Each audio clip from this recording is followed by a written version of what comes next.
Hello students, आज के lecture पे आप लोगों का स्वागत है।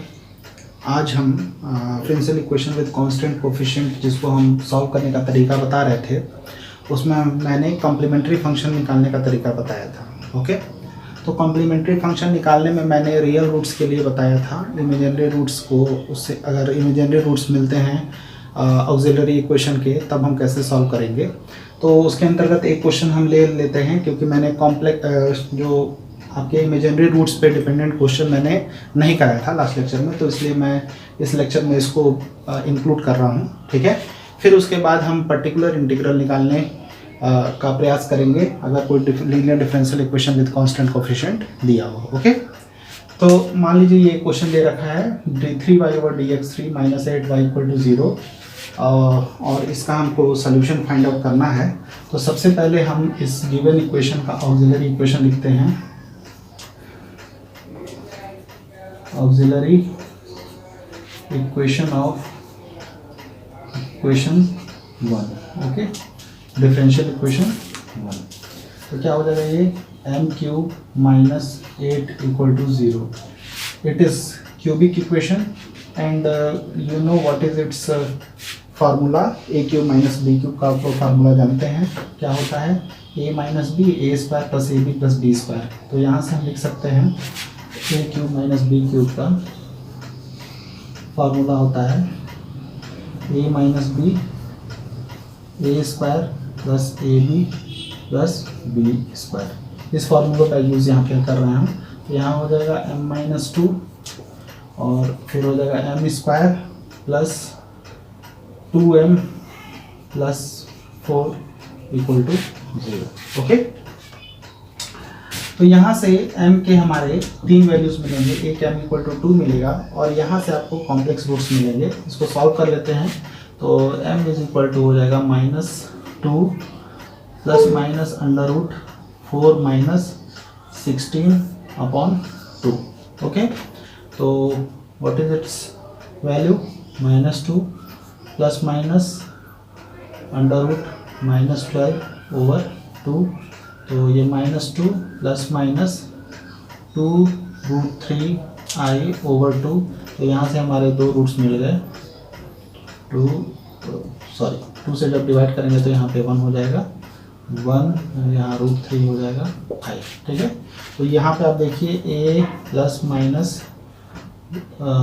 b i टाइप का ये मिल गया। ठीक है, तो यहाँ से आपके जो रूट्स होंगे, यहाँ से m = मिलेगा 2 और फिर मिलेगा -1 + √3 और -1 - √3 i यहाँ पे छूट रहा है। ठीक, ये मिलेगा।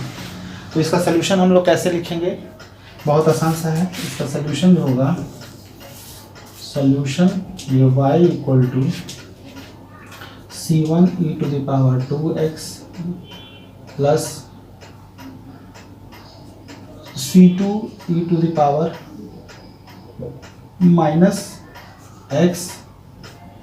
और यहाँ पे हो जाएगा cos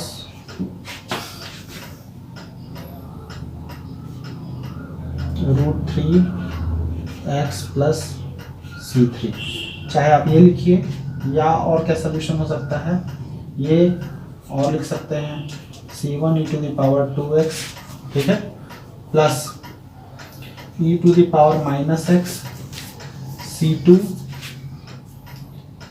cos √3x + c3 sin √3x।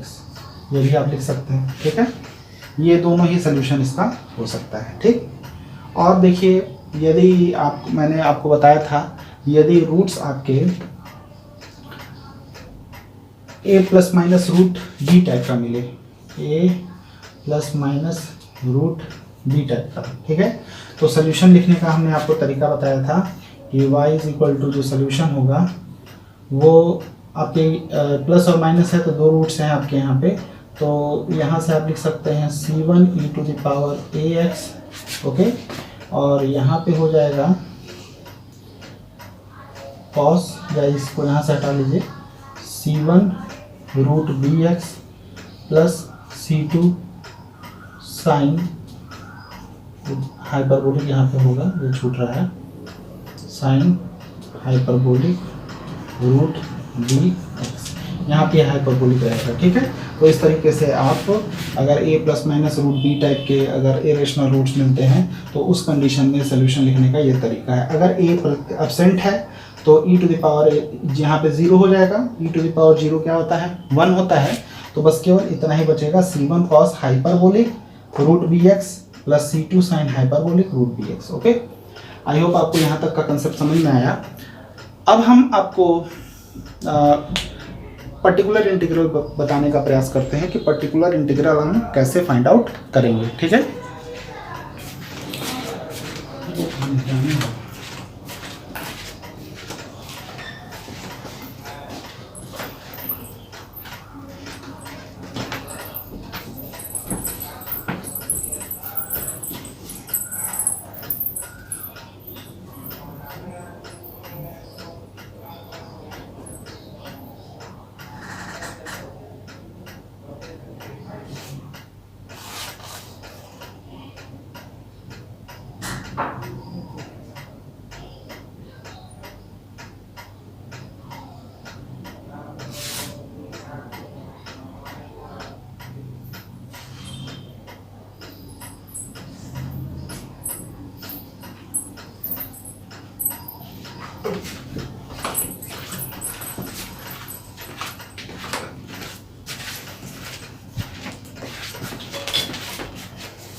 चलिए स्टूडेंट्स, हम पर्टिकुलर इंटीग्रल निकालने का प्रयास करते हैं कुछ इम्पोर्टेंट फंक्शंस के लिए। ओके, मैंने आपको बताया था कि जो सॉल्यूशन होगा, अगर क्वेश्चन आपका डिफरेंशियल इक्वेशन है D Y equal to F X के फॉर्म का अगर है, ठीक है, तो y equal to 1/f(d) F X, ठीक है, ये आपका पर्टिकुलर इंटीग्रल कहलाता है, particular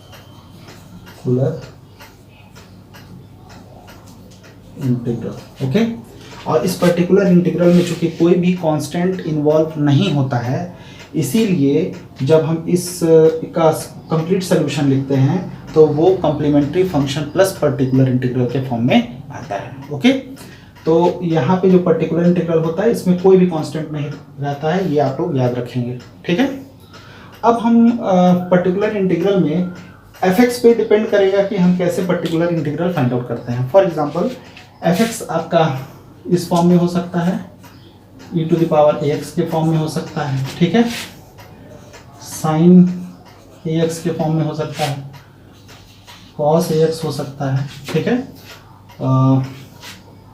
e to the power ax sine ax या e to the power ax cos ax के फॉर्म में, या आपका x के पावर n के फॉर्म में हो सकता है, और x v के फॉर्म में हो सकता है, जहाँ पे v जो है वो इनमें से कोई भी फंक्शन हो सकता है। ठीक है, तो इस टाइप का अगर फंक्शन दे रखा है आपको, तो उस टाइप में पर्टिकुलर इंटीग्रल कैसे फाइंड आउट करेंगे ये हम आपको समझाने जा रहे हैं। ठीक है,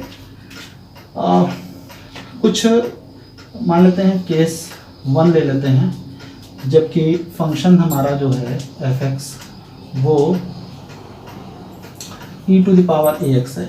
यहाँ पे इम्पॉर्टेंट आपको एक बात समझनी होगी कि यहाँ पे एफ ए जो है वो 0 नहीं होना चाहिए। ठीक है, यहाँ पे इसको मैं स्मॉल कर देता हूँ ताकि आपको दिक्कत ना हो, और यहाँ पे ये जो है ये कैपिटल एफ है। ठीक है, कैपिटल एफ यहाँ डी की जगह पे ए है, F A not equal to 0। Okay, तो उस कंडीशन में हम कैसे इसका पर्टिकुलर इंटीग्रल फाइंड आउट करेंगे ये आप समझने का प्रयास करेंगे। देखिए, जैसे हम इसको एक बार डिफरेंशिएट करते हैं तो हमें क्या मिलेगा, a e to the power ax। Okay, एक बार और डिफरेंशिएट करें इसको तो यहाँ पे ये हो जाएगा a square e to the power a x. ठीक है, थर्ड निकालें तो a cube e to the power a x. In a similar manner अगर हम nth डिफरेंशियल कोफिशिएंट हो e to the power a x का, तो वो a to the power n e to the power a x मिलेगा। ठीक है, यानी कि अगर आपका कोई फंक्शन एफ डी है, ठीक है, और वो e to the power a x के ऊपर ऑपरेट हो रहा है, केवल यदि सिंगल है तो हमारा ए आगे आएगा, यानी कि यहाँ पे हमारा क्या होगा एफ ए और e to the power a x. Okay, देखिए यहाँ d to the power n है तो यहाँ a to the power n आ रहा है, यहाँ डी क्यू है तो ए क्यू आ रहा है, यानी कि जैसा डिफरेंशियल ऑपरेटर ये फंक्शन दे रखा है वैसी ही वैल्यू यहाँ पे हमको मिल रही है, लेकिन ए के फॉर्म में मिल रही है, यानी कि जहाँ डी है वहाँ ए है। तो in a similar manner here we will have function of d and nature of f decides what is the value of f a. ठीक है, एफ फंक्शन जो डी का है वो जिस तरीके का होगा उसमें डी की जगह केवल आप ए रख देंगे तो वो आपका फंक्शनल वैल्यू देगा हमें। ठीक है, तो अगर हम दोनों साइड एफ डी से ऑपरेट कर दें, operating both side with 1 upon f D. Okay, F D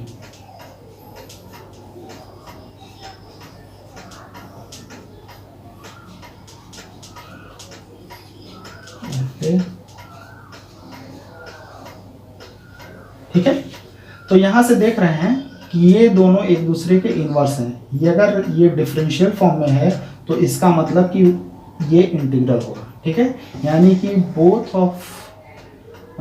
of functions are inverse two each other, that's why it cancel two each other. ठीक है ना, it cancel two each other. ठीक, और यहाँ पे एक बात हमेशा याद रखिएगा कि एफ ए जो है एफ ए ये नॉट जीरो है। मैंने आपको बता रखा है कि यहाँ पे एफ ए हमारा जीरो नहीं होना चाहिए, ये याद रखिएगा। ठीक है, तो ये दोनों कैंसिल आउट होंगे तो यहाँ पे e to the power a x आएगा और यहाँ पे एफ ए बाहर चला जाएगा because this is constant f a 1 upon f d e to the power a x. ठीक है, तो यहाँ से एफ ए जब वो इधर लेकर के आएंगे तो इसको 1 अपॉन एफ ए लिख सकते हैं।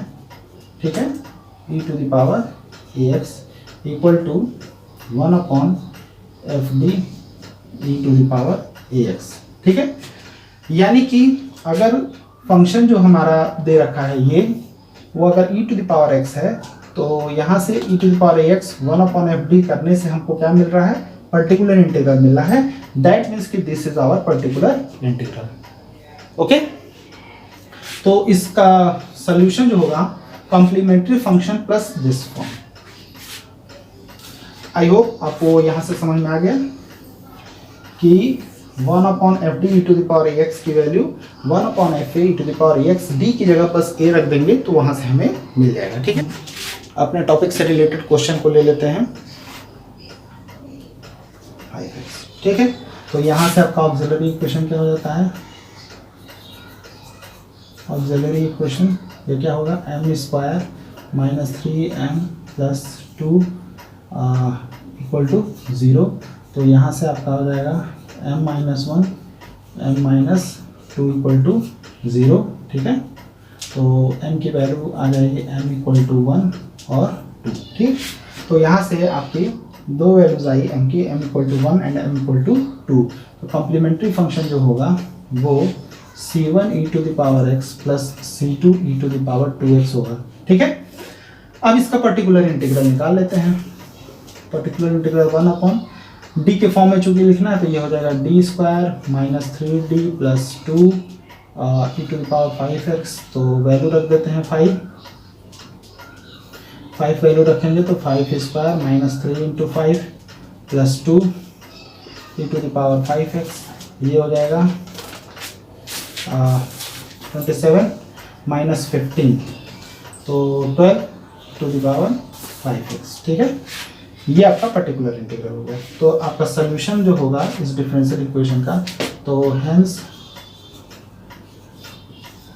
General solution of equation 1 is y equal to complementary function plus particular integral। तो complementary function यहाँ से आपको क्या मिल रहा है?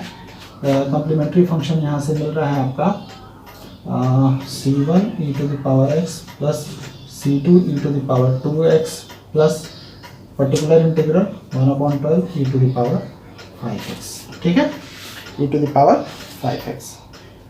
ये आपका कंप्लीट सोल्यूशन हो गया इक्वेशन नंबर 1 का। ठीक है, और देखिए इसका ऑर्डर डिफरेंशियल इक्वेशन का 2 है, तो हमें यहाँ पे 2 कांस्टेंट भी मिले हैं, और मैंने बताया था कि पर्टिकुलर इंटीग्रल में कोई भी कांस्टेंट इंक्लूड नहीं होता है। ठीक है, तो जो हमारा कंप्लीट सोल्यूशन जो होगा, जनरल सोल्यूशन, वो कॉम्प्लीमेंट्री फंक्शन और पर्टिकुलर इंटीग्रल के हेल्प से मिलता है, और उसका समेशन के फॉर्म में लिखते हैं। ओके, आई होप आपको यहाँ ये भी क्वेश्चन समझ में आ गया होगा।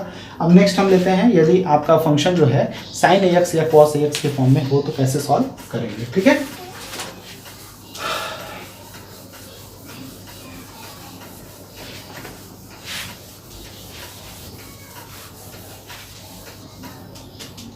डिफरेंशियल इक्वेशन फिर से वही है, F D Y equal to F x.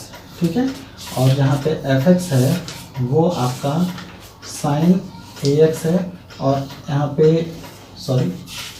F minus A square equal to not zero. ठीक है, इक्वल इसकी value not equal to zero है। ठीक है, तो उसके लिए फिर से वही प्रोसेस अप्लाई करते हैं। अगर मान लीजिए डी साइन ए एक्स है, तो ये इसका डिफ्रेंशिएशन क्या होगा, ए कॉस ए एक्स। ठीक, अगर डी स्क्वायर साइन ए एक्स है, तो यहाँ माइनस ए स्क्वायर साइन ए एक्स मिल रहा है। ठीक है, डी क्यूब साइन ए एक्स, ये आपका minus A cube cos A x आएगा। ठीक है, डी पावर 4 साइन ए एक्स, ये क्या होगा, ए पावर 4 या ए पावर 4 कॉस साइन ए एक्स आएगा। ठीक है, इसको लेते हैं माइनस ए स्क्वायर होल स्क्वायर साइन ए एक्स। ठीक है, इन अ सिमिलर मैनर अगर हमारा फंक्शन एफ डी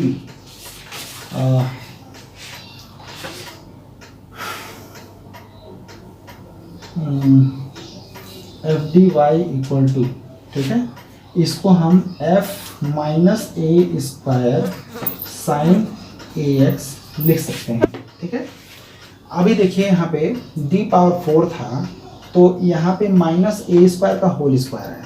ओके, यानी कि जो आपका डिफरेंशियल ऑपरेटर फंक्शन है उसमें जो डी स्क्वायर की वैल्यू होगी वो माइनस ए स्क्वायर होगी। ठीक है, क्योंकि यहाँ से देखिए डी स्क्वायर की वैल्यू क्या है, माइनस ए स्क्वायर है। ठीक है, तो डी पावर 4 की वैल्यू, तो यहाँ पे डी स्क्वायर का होल स्क्वायर इसको लिख सकते हैं, ये डी स्क्वायर लिख सकते हैं इसको।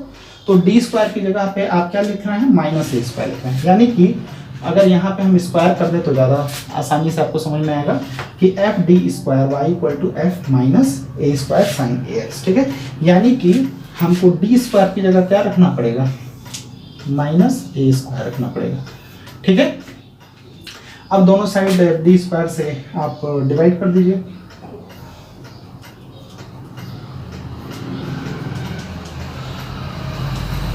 राइट, 1/एफ d square f minus square sine ए एक्स। ठीक है, तो इसको यहाँ से ये दोनों तो आपका इन्वर्स होने की वजह से कैंसिल हो जाएगा, और यहाँ से आपका एफ माइनस ए स्क्वायर चूँकि कांस्टेंट है वो इसके नीचे आएगा, इसको हम लिख सकते हैं f minus A square, okay, y equal to 1/एफ d square sine A x, f D square sine a square. इसको यहाँ पे साइन ए एक्स था ना, यहाँ पे आपका एफ एक्स है। ठीक है, और एफ एक्स आपका साइन ए एक्स है, ठीक है। साइन ए एक्स लिख लीजिए, साइन ए एक्स, ओके, यहाँ पे साइन ए एक्स, ठीक है। और यहाँ पे क्या होगा, साइन ए एक्स, ठीक है। y नहीं होगा यहाँ पे, क्योंकि y तो सोल्यूशन होता है, तो यहाँ पे y की जगह क्या हो गया, साइन ए एक्स होगा, ठीक है। अब यहाँ से आप देखिए, यानी कि 1/f d² sine A x equal to 1/f minus A square sine A X होगा। कंडीशन यहाँ पे है कि f minus A square not 0। और एक बात बच्चों मैं बताना आपको चाहूँगा कि यदि मान लीजिए कि आपका जो, जब इसको हमने फैक्टर किया मान लीजिए, या फैक्टर नहीं भी किया और नीचे मान लीजिए d प्लस ए टाइप का आ गया, ठीक है, या d प्लस बी टाइप का आ गया, ठीक है, और यहाँ पे साइन ए एक्स है, या यहाँ माइनस रहे, ठीक, तो इसके कॉन्जुगेट से ऊपर नीचे मल्टीप्लाई करके हम इसको डी स्क्वायर के फॉर्म में बना लेंगे, ठीक है। ये बात आपको याद रखनी होगी कि हमको ए कहाँ रखना है, डी स्क्वायर की जगह पे रखना है, माइनस ए स्क्वायर हमको डी स्क्वायर की जगह पे रखना है, ठीक है।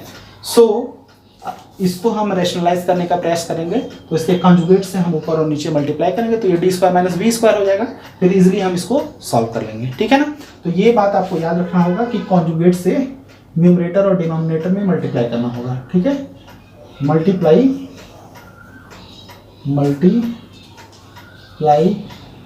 Numerator and denominator by d minus a. अगर प्लस है तो माइनस से, और माइनस है तो प्लस से, ठीक है ना।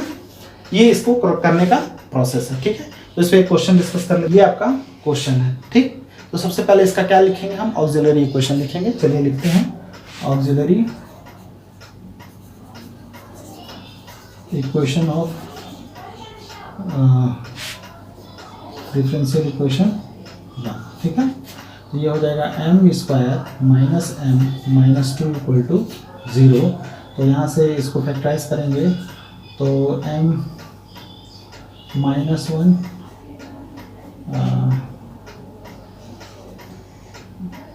m plus 1 m minus 2 equal to 0, ठीक है, माइनस 2 माइनस m, ठीक। तो m की वैल्यू यहाँ से क्या आ जाएगी, m की वैल्यू यहाँ से माइनस 1 आ गई, m की वैल्यू यहाँ से 2 आ गई, ठीक है। तो आपका कॉम्प्लीमेंट्री फंक्शन जो होगा वो होगा c1 e to the power minus x plus c2 e to the power 2x, okay. अब पर्टिकुलर इंटीग्रल निकालते हैं। पर्टिकुलर इंटीग्रल ये होगा 1/d² minus d minus 2, okay, sine 2x, ठीक है। तो डी स्क्वायर की जगह पे क्या लिखेंगे, माइनस 2 स्क्वायर, तो यहाँ पे होगा minus 2 square minus d minus 2 sine 2x, ठीक है। तो माइनस 4 माइनस 2 माइनस 6 हो जाएगा, minus 6 minus D sign 2x, ठीक है। तो इसको हम लिख सकते हैं माइनस कॉमन लेके डी प्लस 6 साइन 2x। देखिए यहाँ पे दोनों सिचुएशन आ गया, एक तो हमने डी स्क्वायर की वैल्यू माइनस 2 स्क्वायर भी रख ली, और दूसरा कंडीशन में ये नीचे डी प्लस 6 आ जा रहा है, तो इसके कंजुगेट से हम ऊपर नीचे मल्टीप्लाई कर लेते हैं रैशनलाइज करने के लिए। तो ये हो जाएगा डी माइनस 6 ओवर ये क्या हो जाएगा, डी प्लस 6 और डी माइनस 6 को हम डी स्क्वायर माइनस 6 स्क्वायर लिख सकते हैं, क्योंकि D plus 6 into D minus 6 इसकी वैल्यू क्या होगी, डी स्क्वायर माइनस 6 स्क्वायर, ए स्क्वायर माइनस बी स्क्वायर के फॉर्मूले से, ठीक है। तो फिर यहाँ पे इसकी वैल्यू क्या रहेगी, माइनस 2 स्क्वायर, तो ये हो जाएगा माइनस डी माइनस 6